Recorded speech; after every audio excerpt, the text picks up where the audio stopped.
The title of the message that I would like to share with you today is the transformation we all need.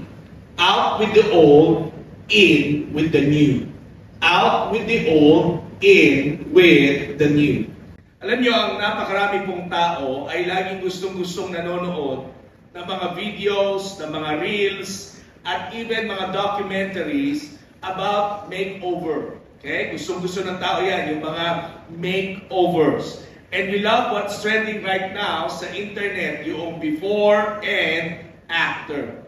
Nakikita natin kung paano ang isang lalaki na hindi marunong pagka-terno ng kanyang kasuotan ay bigla na lang natuto at tinuruan ng mga tinatawag na fashionistas or mga stylists. Napapanood natin kung paano ang isang may kalusugan, napakataba, ay bigla na lang nakapagbawas ng kanyang timbang kasama ang dietitian at isang gym instructor.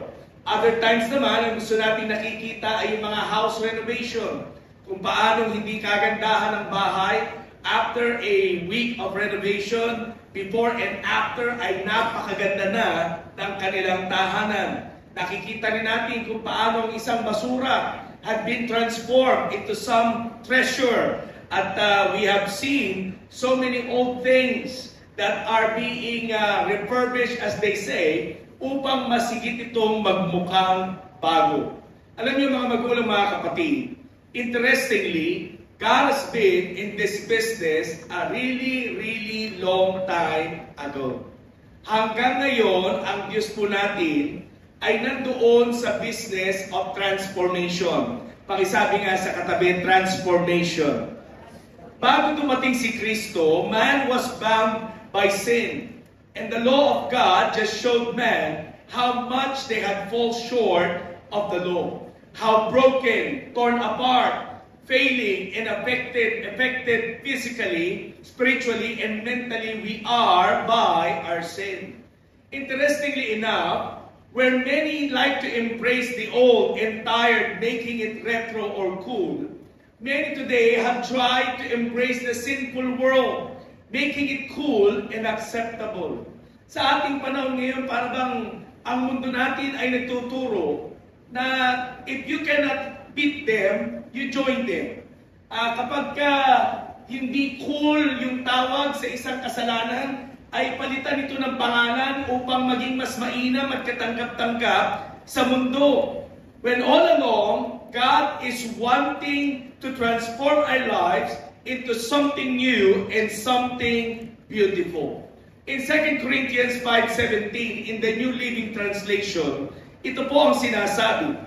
This means that anyone who belongs to Christ has become a new person. The old life is gone, the new life has begun. In the New King James, it says, therefore, if anyone is in Christ, he is a new creation. All things have passed away. Behold, all things have become new. This is indeed a powerful statement, but sadly, in many people's lives today, and even in modern churches today, many are still trying to embrace the new, but are not allowing the past or the old to pass away. Marami ang gusto nila ng bago sa kanilang mga buhay, pero hindi mabitaw-bitawan ang kanilang nakaraan o ang kanilang lumang pagkatao. For the time that we are going to be having this morning, let me share with you the kind of transformation that we all need based on the passage that we have read a while ago. Ang una nating titignan ay yung powerful phrase na in Christ. Pakisabi sa katabi mo, in Christ. Now, what does in Christ mean? Ano ba ang ibig sabihin nito? It means that coming to Jesus means putting to death all the old way of life. Pag ikaw ay na kay Kristo na, pag ikaw ay lumapit na kay Kristo, pag ikaw ay tumanggap na sa ating Panginoong Jesucristo, kailangan po ay patay na ang ating mga lumang pagkatao.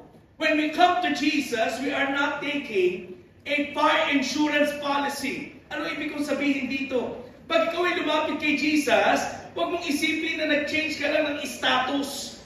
Na hindi na ako papunta ng impyerno, ako ay papunta ng langit. Ang paglapit kay Jesus ay hindi po parang isang self-help na libro or tools. We are not adding few blessing and perks in our lives by coming to Jesus.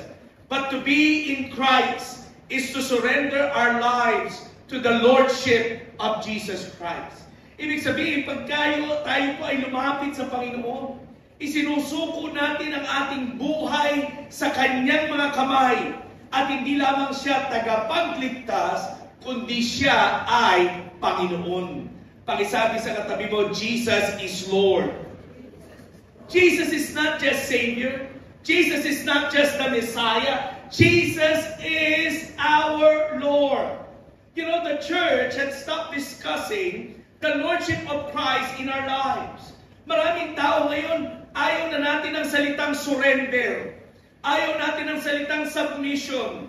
Hindi na kadalasang ginagamit sa pulpito ang mga ganitong salita. Bakit? Na-turn off daw ang miyembro. Nasasaktan ang miyembro. Negative ang dating sa miyembro. But let me tell you, brothers and sisters, the real thing is that if we are in Christ, He must be Lord of your life.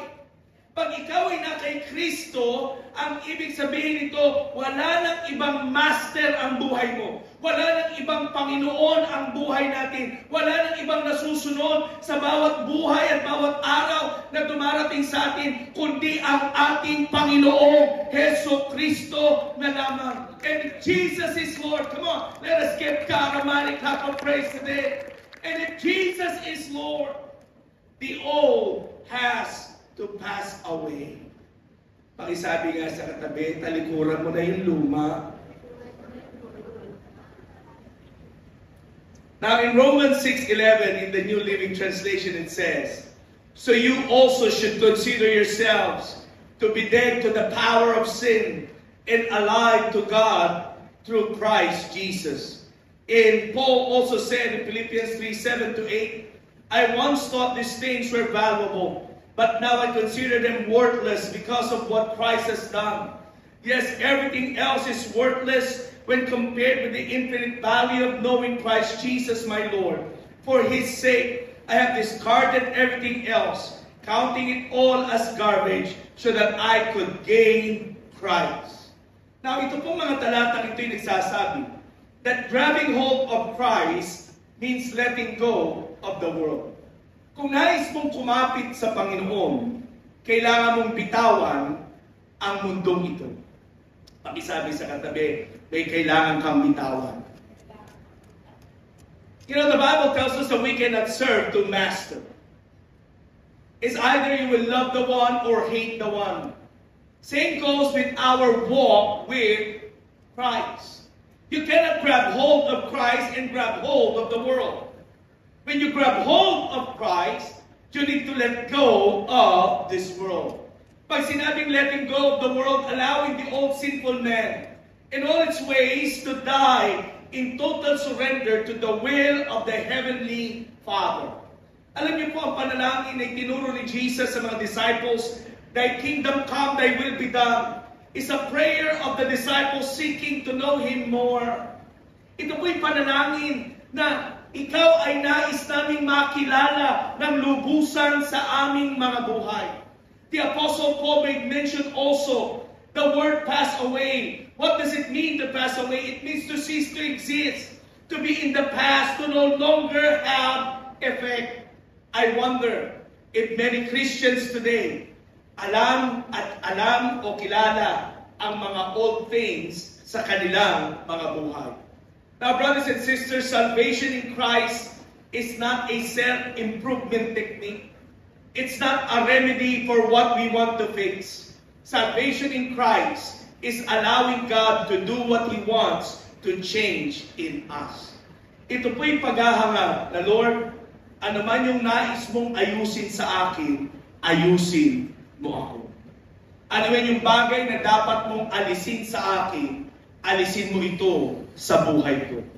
Kung ano man ang dapat mong itama sa akin, itama mo ang buhay ko. So we need to ask ourselves some questions.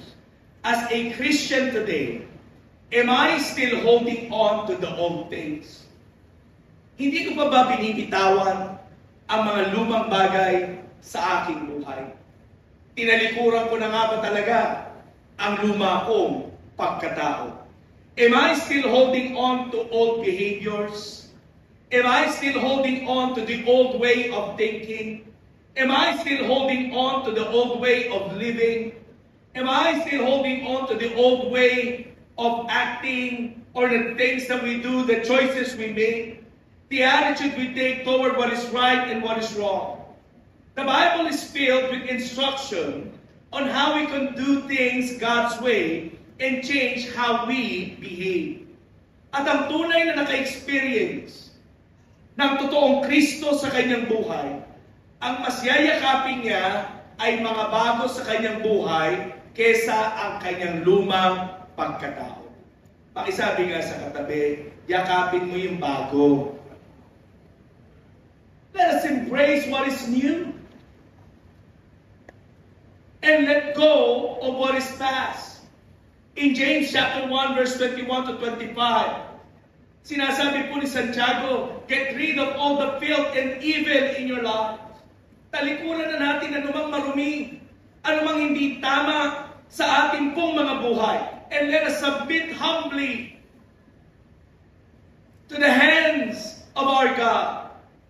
Don't just listen to the word, yan ang sabi ni James, but do the word of God. Don't just receive Jesus in your life, but allow Jesus to work in your life, to change each and every one of us. If the filth and evil of this world is still hanging around sa ating pong mga buhay, ibig sabihin po, hindi pa tayo talaga mga bagong nilalang.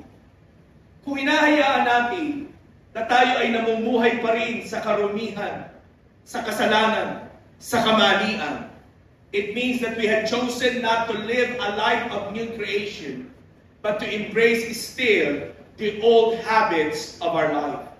Many who are calling themselves Christians are always fighting to embrace the lifestyle of this world rather than avoiding it. Nakakalungkot dahil napakaraming mga mananampalataya, imbis na nilalayuan ang pamamaraan ng mundo, ginagaya pa. Pakitanong nga yung katabi mo, gaya-gaya ka ba? Imbis na talikuran, ginagaya pa. Ginagaya ang pananalita, ginagaya ang pagkilos, ginagaya ang pag-uugali, ginagaya ang pananaw. Imbis na talikuran o layuan ang prinsipyo ng mundong ito. So many behaviors that God's Word calls immoral. Okay? Usong-uso ngayon yung S-line. Have you seen that?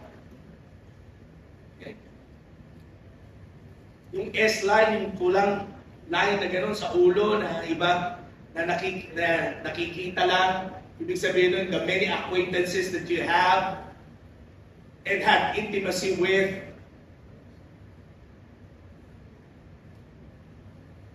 Niyayakap ang tinatawag na premarital sex or sex outside marriage.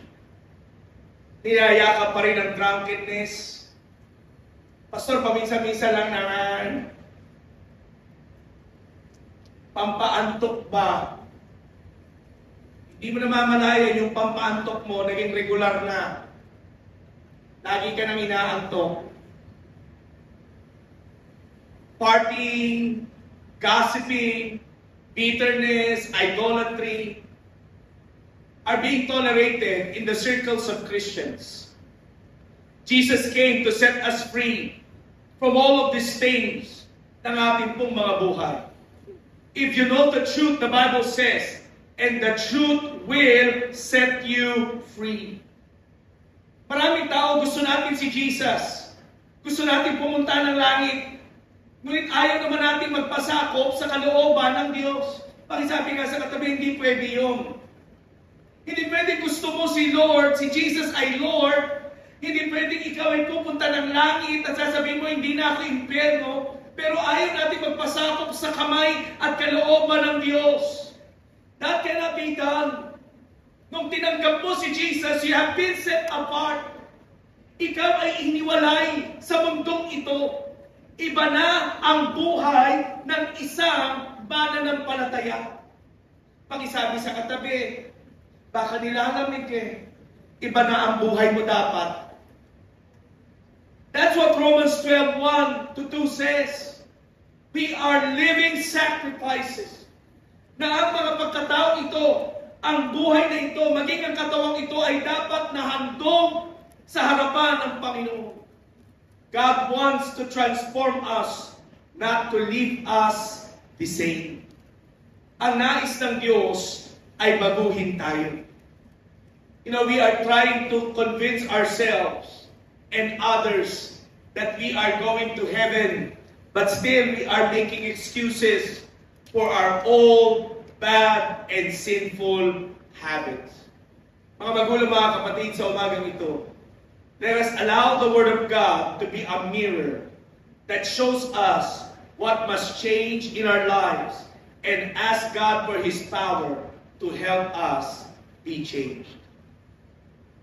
Tingnan natin ang salita ng Diyos and let it be a reflection today. Kamusta ba ako? Ako ba ay talagang in Christ, na kay Kristo, sa pamagitan ng pagtalikod sa luma kong pagkatao, o kamusta na ba ang buhay ko bilang tinatawag na isang mananampalataya? Pangalawang sinasabi ng talatang ito, let go of the old and embrace the new. Pakisabi sa katabi mo, yung sincere ha. Let go of the old and embrace the new. Alam mo, it's human nature that we become comfortable with the way things are. Sanay na tayo sa mga nakasanayan na.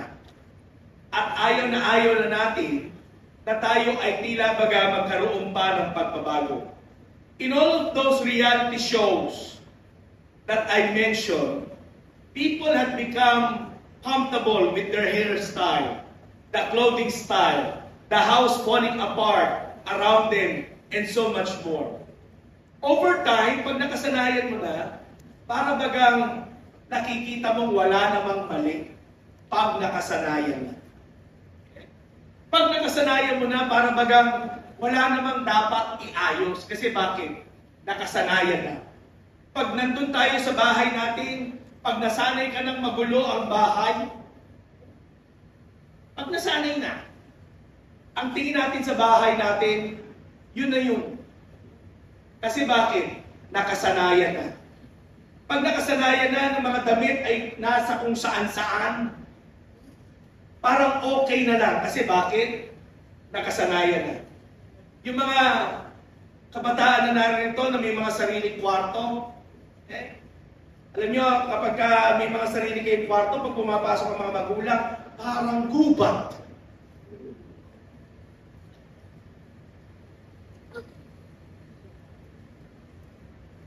Pagpasok pa lang, parang hinahawi ka na. Natatapakan mo yung kung ano, at kung ano-ano pa. Bakit kaya hindi nila inaayos? Kasi nakasanayan na. Alam nyo, when we think about these things, kahit na sa buhay natin, pagkalabas na nakasanayan, we often fear the new things because they are unknown to us. And we are not sure how others will react. Pag sanay silang long hair ka, tapos bigla ka nagpakalbo, iniisip mo, ano yan? Ano yan sabihin nila sa akin?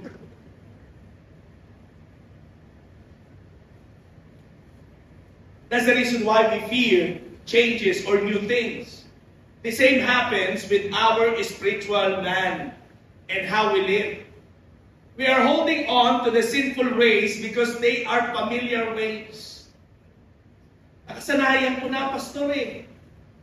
As a result, we have not fully experienced the joy. yung kagalakan, yung kalayaan ng totoong pagsuko sa kamay ng Panginoon. I've been a pastor for quite some time and will be 20 years at Word of Hope.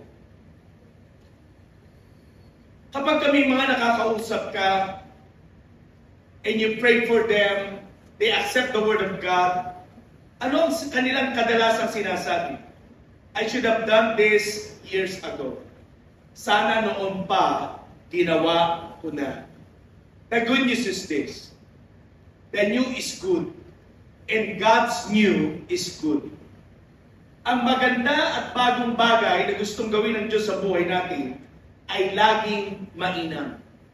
But if we are still holding on unto the old, we are not making room for the new.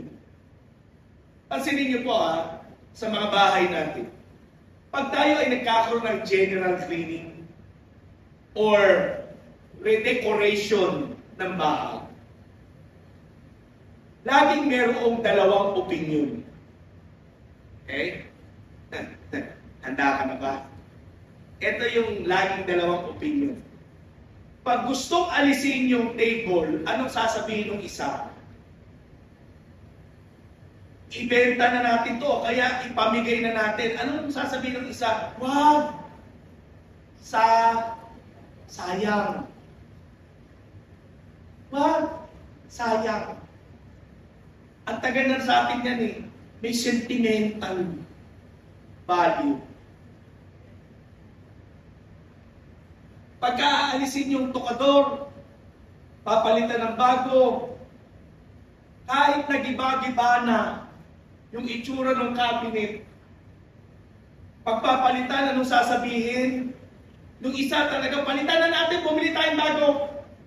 Ang sagot ng isa, wag, sayang. Para mapagbigyan lang lahat sa bahay, nandun yung luma, bumili ng bago, wala nang malakaran. Sikip eh. Mabuti sana kung ang sala mo, mala Word of Hope Manila. O kaya ang kwarto mo ay kasi laki man lang ng balcony natin. Pero kung hindi, dapat may bitawan. Pakisabi nga sa katabi, dapat may bitawan.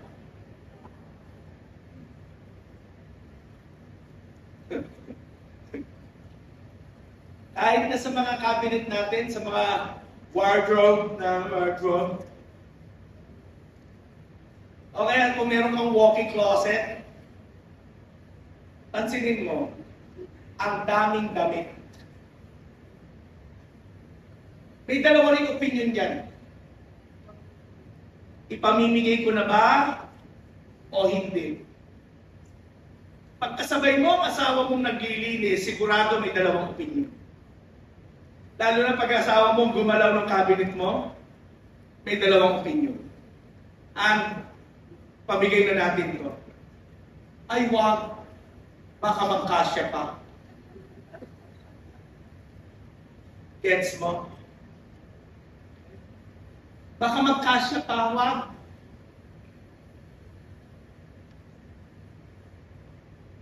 Small yun eh. XS pa nga eh. Kamusta naman ang mga lupang katawan natin ngayon?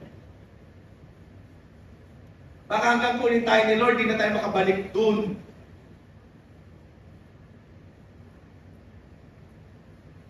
Kung gusto mo lumuwag ang cabinet mo, ma-declutter, so to speak, there are things that you need to let go. Pakisabi sa katabi, there are things that you need to let go. When God starts rearranging things in our lives, we begin discovering things that are now out of place. Kung tayo ay nakakilala sa Panginoon, alam na natin ngayon na may mga bagay na dapat nang mawala sa buhay natin. May mga bagay. May mga bagay na dapat nang talikuran. May mga bagay na dapat nang tigilang gawin.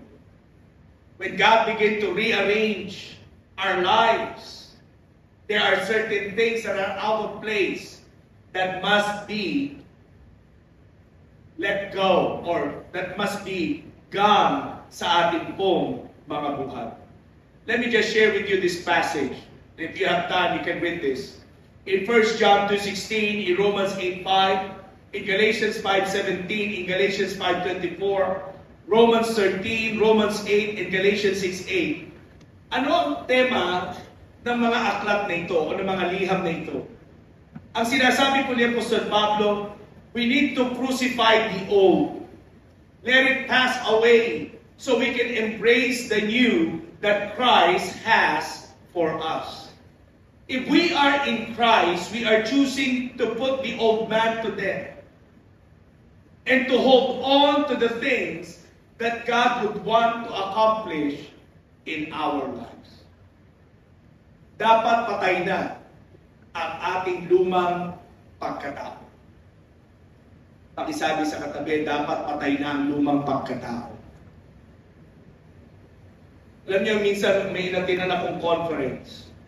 Ang sabi ng pastor, sabi mo sa katabi mo, patay ka na dapat. Eh, hindi ko masabi sa katabi ko. Baka saktan ako. But in the spiritual sense, ang ating pong mga lumang pagkatao ay dapat pumanaw na. It must be a choice that we must be making every single day in our life. Lastly, this passage tells us that make a decision to be a new creation.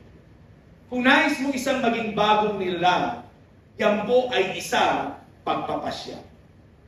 God's plan for you is for you to be a new creation. Tulad ng isang caterpillar that becomes a butterfly. O ng, butete ba tawag doon? Na maging palaka. God wants to transform you from sinner to saint. The world tells you that you are alcoholic. Ang sabi ng mundo, ikaw ay lasinggero, hindi ka nagbabago, hindi mo rin kayang baguhin ang sarili mo. Ang sasabihin ng mundo, ikaw ay addict, hindi mo magagawang magbago, hindi mo magagawang baguhin ang sarili mo. Ang sasabihin ng mundo, walang pagbabago.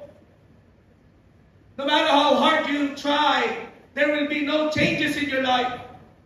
Pero kapatid, ang mundong ito ay ignorant sa kapangyarihan ni Kristo. They have no idea of what Jesus can do in a person's life. We have seen so many times na ang isang abusive father, when he came to Jesus, became a loving parent. Nakita natin ang isang addict, so many addicts who have come to Jesus and their lives have been set free. We have seen many people have been broken-hearted. After coming to Jesus, their lives have become whole again. We have seen so many people who have been sinners, just like you and me, but we have been saved. Jesus came to set us free. There's still power in the blood of Jesus. There's still power in the working power of the Holy Spirit in our lives. The Word of God is still sharper than any double-edged sword. The God whom we serve is still in the business of changing lives. And Jesus is still the one who can satisfy the longings of your heart. The world is trying to tell us, you cannot be changed. But let me tell you, through the power of the Word of God, Jesus can change your life. Jesus can transform you. Hallelujah. But it must be a choice. It must be a decision. Nahayaan ko ang Panginoon na gawin akong isang bagong nilalang. If we are new creation, God wants to make our lives something new. He wants our direction to change. He wants His plans to be fulfilled in our lives, in our children's lives, in our families' lives. God wants to change your name. Just like what he did to Jacob. Ano ang ibig sabihin ng pangalan Jacob? Supplanter. Mandarambong, mandaraya. It was changed to Israel. Just like Saul became Paul. From a persecutor, becoming an author, preacher, apostle of truth, and the greatest missionary who had ever lived on this earth. Just like Sarai became Sarah, because she would experience the promise of God. Ano ang aking sinasabi, mga magulang, mga kapatid? We need to allow Jesus to make a difference in our life. Hayaan mong kumilos si Kristo sa buhay mo at sa buhay ko upang ikaw at ako ay kanyang lubusang baguhin. It must be a choice. Pakisabi sa katabi mo, it's your decision. It's your decision. If you're tired of living your old life, if you're tired of coming to church and then pagkagaling mo ng church, paglabas mo ng simbahan ay ganun pa rin ang buhay. If you're tired of that, then Jesus make a difference in your life. Choose. Magpasya ka. I'll be letting go of what is old, and I will allow Jesus to make me a new creation. It's not enough that we call ourselves Christians. We must be in Christ. Hindi po dapat Christians lang, basta Christians lang. Kailangan ikaw at ako ay talagang na kay Kristo. It is time we allow the old to pass away and allow His new to flood in. God wants to change your name and make you into a new creation. Huwag po nating hayaan na bulagin tayo ng kaaway at ng mundong ito na okay lang na saved ka. No. There are so much more, so many things, even inheritance, waiting for you to experience when we are walking in Christ. Mga magulang, mga kapatid, nawa sa mensahe kong ito ay makita natin ang kahalagahan. Ang totoong Kristiyano, iba ang paraan ng pamumuhay. Ang totoong Kristiyano, ang buhay ay lumalakad hindi lang para kay Kristo, kundi para sa kaluwalhatian ng ating Panginoon.